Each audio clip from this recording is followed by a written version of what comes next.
Heureux ceux qui procurent la paix, car ils seront appelés fils de Dieu. C'est avec les paroles de notre Seigneur Jésus-Christ, tirées de Matthieu, le chapitre 5, le verset 9, que je vous souhaite la bienvenue à cette nouvelle édition de l'information sur Espérance TV. Vous suivez le journal.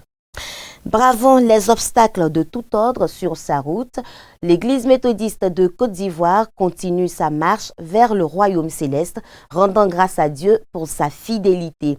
Ainsi, chaque fois que l'occasion est donnée, le premier responsable de l'Église, le bishop Dr Benjamin Boni, invite le peuple méthodiste à rester attaché à la parole des dieux pour édifier sa foi. Dans cette édition, Raphaël Dompé revient sur l'intervention du président de l'Église méthodiste de Côte d'Ivoire qui a exhorté les chrétiens à la prière et à la cohésion. C'était à la faveur du culte de dédicace du temple Sinaï de Lokodro. À la faveur de la dédicace du temple Sinaï de Lokodro dans le district de Yopougon, le dimanche 15 septembre 2024, le bishop Dr Benjamin Boni, président de la conférence annuelle de l'Église méthodiste de Côte d'Ivoire, s'est adressé aux autorités présentes à la cérémonie et à la communauté. En présence du Premier ministre Robert Begré-Mambé, chef du gouvernement ivoirien, le bishop a félicité les fidèles de Lokodro pour la réalisation de cette maison de prière, un véritable chef-d'œuvre bâti à la gloire de Dieu. À travers les couleurs dominantes, à savoir le bleu, le rouge et le blanc, le président de l'Église méthodiste a donné la signification des symboles de l'Église Sinaï. L'abondance, la couleur ocre ou couleur de bois, cela signifie que nous sommes des humains. Nous sommes encore sur cette terre, en partance pour le royaume. Nous en sommes conscients. Mais en même temps, le Seigneur nous présente à travers vous la couleur blanche. La couleur blanche qui est la couleur de la pureté.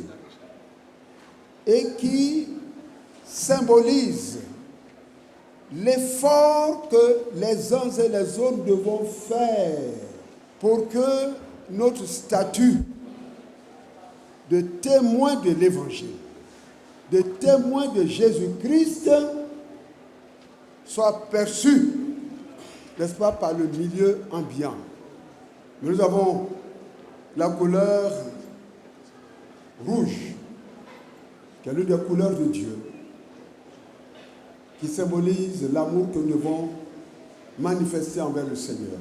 Le docteur Bishop Benjamin Boni a invité les croyants à conformer leur vie aux enseignements de la Bible, parole de Dieu, non sans rappeler les efforts des fidèles parsemés d'embûches pour parvenir à faire sortir de terre ce joyau architectural. Les difficultés peuvent jalonner notre parcours, mais nous ne devons jamais nous arrêter.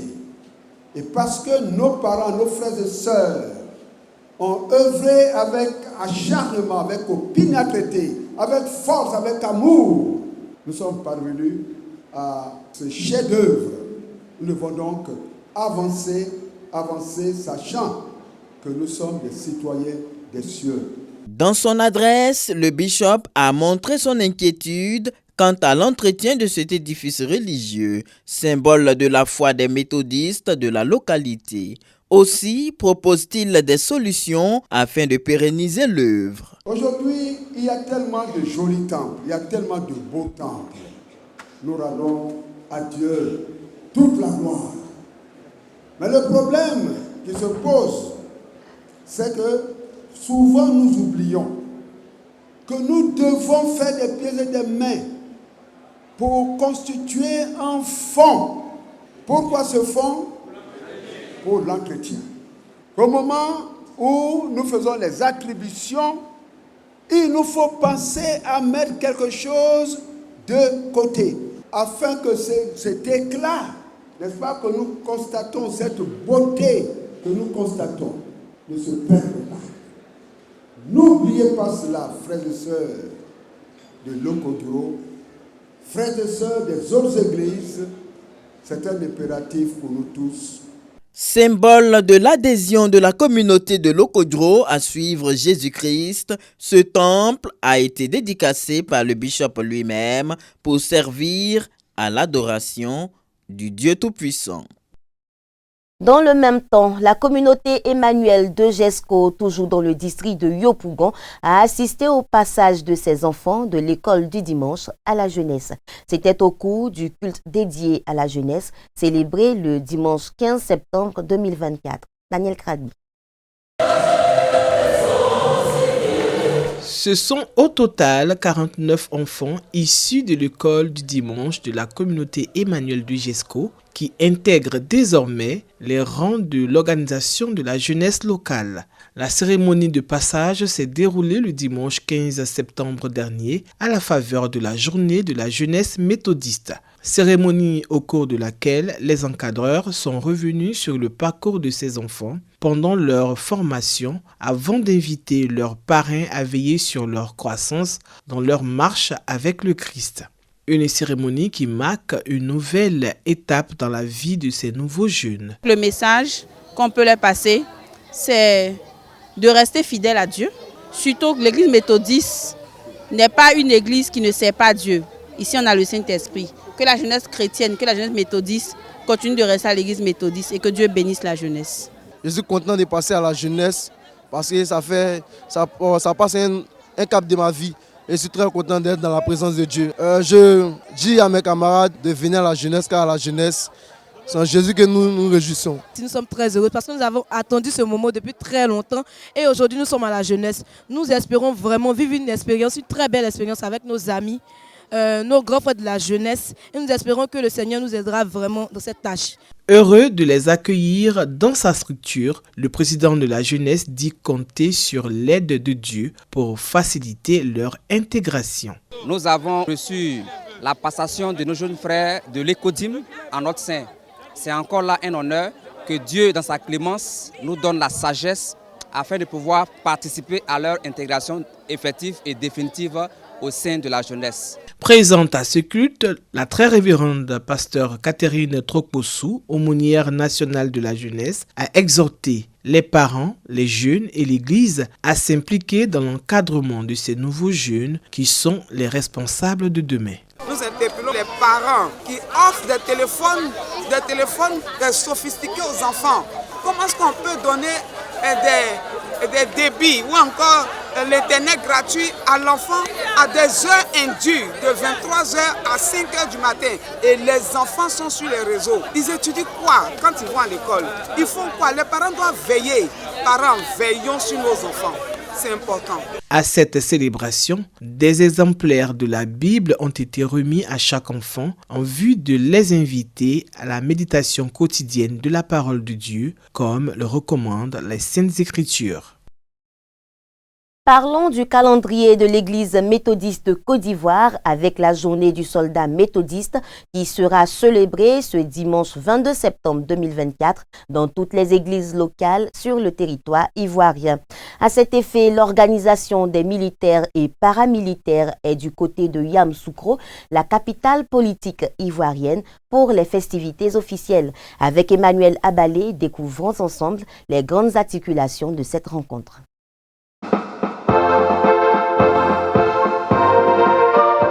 En marche pour le district de Yamoussoukro, l'organisation des militaires et paramilitaires de l'église méthodiste de Côte d'Ivoire veut aller au contact de leurs frères d'armes pour présenter Christ, sauveur de l'humanité. Pour ce faire, l'aumônerie nationale situe le contexte de ces journées. Au cours de ces festivités, nous aurons plusieurs activités qui vont meubler les différentes activités. Nous partons d'Abidjan ce vendredi 20 avec les premières autorités de l'armée pour nous rendre à Yamoussoukro. Nous rendrons visite au ministre-gouverneur de Yamoussoukro dans la soirée du vendredi, c'est-à-dire à partir de 19h30, nous aurons le culte d'ouverture. Samedi matin, à partir de 7h30, nous avons notre traditionnelle parade. Nous passerons à partir de 10h à la table ronde. La table ronde sur le thème du jour J, le thème proposé par l'église méthodiste. Mais le thème proprement dit, c'est bruit de guerre, gardez-vous d'être troublés. Et le soir, il y aura donc le concert de musique religieuse avec les chorales de Yamoussoukro et la chorale des militaires, de l'organisation des militaires et paramilitaires.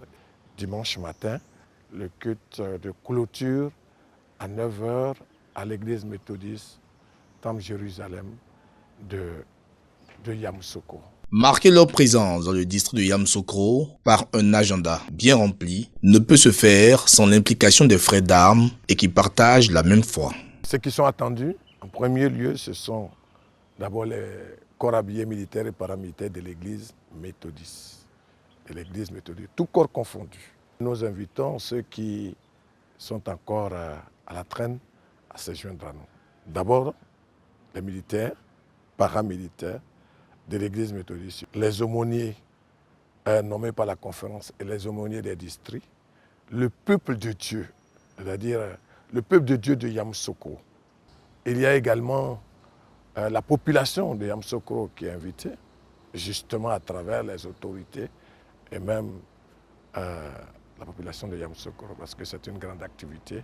Nous vous attendons et nous croyons que cette journée sera porteuse d'espérance pour l'Église méthodiste.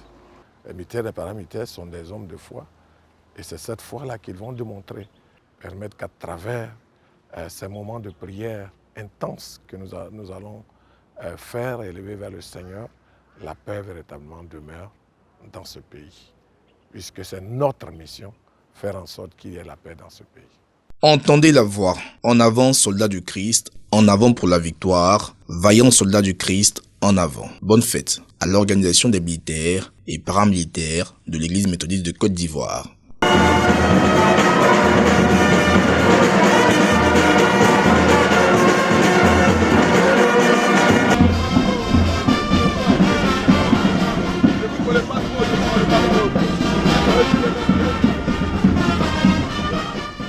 Dans l'actualité nationale, à l'ouverture du Forum d'affaires Inde-Côte d'Ivoire qui intervient dans le cadre de la coopération économique et commerciale entre les deux pays, le ministre du Commerce et de l'Industrie Souleymane Diarra a salué la qualité des relations multisectorielles qu'entretiennent les deux nations. Il a encouragé le secteur privé indien à saisir les nombreuses opportunités d'investissement qu'offre la Côte d'Ivoire afin d'investir dans tous les secteurs, notamment dans l'agriculture, l'industrie et les services. Au Nigeria, les changements climatiques ont entraîné récemment des inondations, faisant plus de 30 morts depuis le début du mois. Sur ces images aériennes, on peut voir l'ampleur des dégâts causés par les récentes inondations au Nigeria. Actuellement, 11 États sont en alerte et selon l'ONU, plus de 400 000 personnes sont touchées dans le nord-est. Dans l'État de Borno, les pluies ont forcé de nombreuses personnes à quitter leur maison pour se réfugier dans des camps de fortune. Avec nos enfants, nous ne savons pas où nous loger. Le gouvernement devrait faire preuve de compassion et nous permettre de rester plus longtemps dans ce camp, car si nous rentrons chez nous, nous n'aurons pas d'endroit où dormir avec nos enfants. Et si nous allons chez quelqu'un, nous ne nous sentirons pas à l'aise. Environ 15% de Maïdougouri, la capitale de l'État de Borno, est sous les eaux. Depuis le début du mois, les inondations ont déjà causé la mort d'au moins 30 personnes. C'est une véritable tragédie pour cette population dont les maisons ont été détruites par les inondations et qui est déjà affectée par un conflit dans cette région. Ce sont des agriculteurs qui aimeraient être dans leurs fermes, mais qui se retrouvent maintenant confrontés aux conséquences des inondations. L'effondrement d'un barrage dans le nord-est du Nigeria a drainé d'importants flux d'eau dans les États, aggravant la crise humanitaire. Il s'agit des pires inondations dans l'État de Borno depuis 2 décennies. Pendant ce temps, c'est la sécheresse qui fait des ravages du côté du Brésil, en Amérique latine. Ce grand pays producteur de café voit sa production baisser, affectant ainsi l'économie nationale et les conditions de vie des habitants. Alors que le Brésil, le plus grand pays producteur de café au monde, est confronté à sa pire sécheresse depuis plus de 70 ans, les cultivateurs de Sao Paulo évaluent les dégâts causés par un incendie de forêt ayant dévasté leur culture ces derniers jours. Pour Elio Moreira de Araujo, les pertes sont plus que conséquentes. J'ai perdu entre 8 000 et 10 000 caféiers. Nous nous attendions à une récolte de 500 à 600 sacs, mais nous allons en récolter plus ou moins la moitié. L'autre moitié a été brûlée. La sécheresse qui sévit au Brésil affecte déjà le début de la saison 2025-2026, selon un rapport publié jeudi par l'école agroalimentaire de l'Université de Sao Paulo. Ici, 50 propriétés de petits producteurs ont été touchées. Quand j'ai aidé à éteindre le feu, je voyais certains d'entre eux vivant déjà dans des conditions précaires, en train de se battre et lutter avec leur famille. Sur les 50 propriétés touchées, presque 600 hectares ont été brûlés. Les prix du café ont grimpé en flèche ces dernières années avec une hausse de 55% en août par rapport au même mois l'année dernière. Malgré ces conditions météorologiques difficiles, l'Organisation internationale du café s'attend à une production supérieure à la demande cette année. En sport, selon le dernier classement FIFA sur les meilleurs pays en football, les éléphants de Côte d'Ivoire gagnent 5 places. Les poulains du sélectionneur MS Faye, qui étaient à la 37e place, sont classés 33e sur l'échiquier mondial. Sur le continent africain, ils maintiennent la 4e place derrière l'Égypte, le Sénégal et le Maroc, qui restent le leader de ce classement. Ce nouveau rang au plan mondial est certainement dû aux performances réalisées lors des éliminatoires de la CAN 2025 où les champions d'Afrique ont aligné 2 victoires consécutives en battant récemment la Zambie à domicile et le Tchad le 10 septembre 2024 au Cameroun. Et voilà, c'est sur cette note que nous refermons les pages de ce journal. Merci de votre aimable attention. Excellente fête à tous les soldats de l'Église méthodiste de Côte d'Ivoire. Agréable week-end sous le couvert de notre Seigneur Jésus-Christ.